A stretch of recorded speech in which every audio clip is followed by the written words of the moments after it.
What is up, YouTube? Welcome back to episode 12. 2 more days, and we'll have done a week.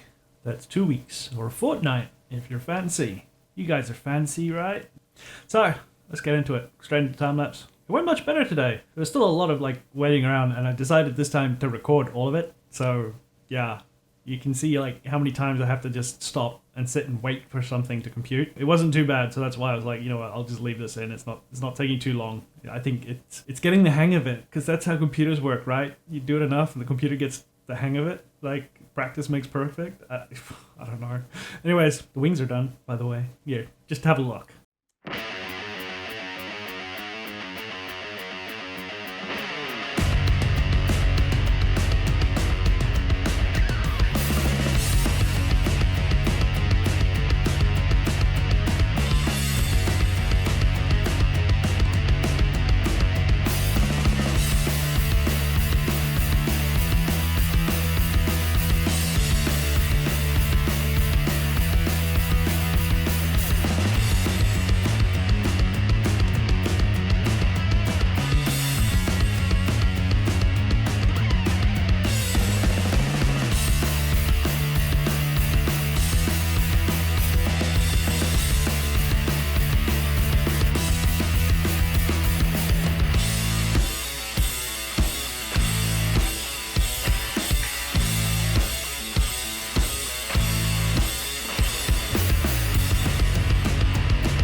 And there you have it, all done. So I'm going to take a break from this for a couple of days because we're coming up on the next episode of Draco RC, and I've kind of been neglecting the Draco because I've been having a lot of fun just smashing this out. So tomorrow I'm going to be exclusively working on the Draco. So I'm going to have to find something else to talk about on to Chaos Daily tomorrow. I don't know. I get a thing in my inbox for like new interesting news feeds and stuff. I'll see if I can pick something out, or I don't know, leave a comment down below. What topic do you want me to cover? Anything in particular about CAD design or something that you want to know about, or you know, I'll figure it out. Okay, just leave a comment, right? So yeah, I need to focus on the Draco tomorrow and a little bit the next day. So we'll be back on the long easy on the daily 14. Yeah, that pretty much covers it. Yeah, wings are done aside from like the holes for the spars and stuff, and I'm still trying to work out how to do the rudders. I want to do a split thing, and like there's a couple of different ways I can make that mechanism work. I can either have like 2 bits split or just have one split. I don't know, like so it's one half of it is fixed to the vertical part, and then the other half is like just a little bit of a flap that comes out. It's all like a spoiler on the top surface of a wing. That would be pretty easy to do, spring loaded, and it would just be a bit of gut wire, fishing gut or fishing nylon, whatever, runs to the middle, and you just got a servo that pulls either way, and that depends on which flap opens up. Should be simple enough, because we don't have to create drag, because that's how the long easy works. It uses a split flap on either side. It doesn't actually use a rudder, so it creates more drag on one side or the other to yaw the plane. So I'm still working out how I want to go about doing that. There's a couple of ways, but I'll figure it out. You guys leave your comments down below what you think. Help move the design along. I don't know. You guys are going to be buying it. You want something simple and easy to build. Have your say. Get in there. Tell me what you think. And we shall develop it from there. So, I've been Chaos. And as always, expect the unexpected. And I'll see you guys next time. And a special thank you to all my patrons that help support the channel. If you would also like to support the channel, there's a link in the description.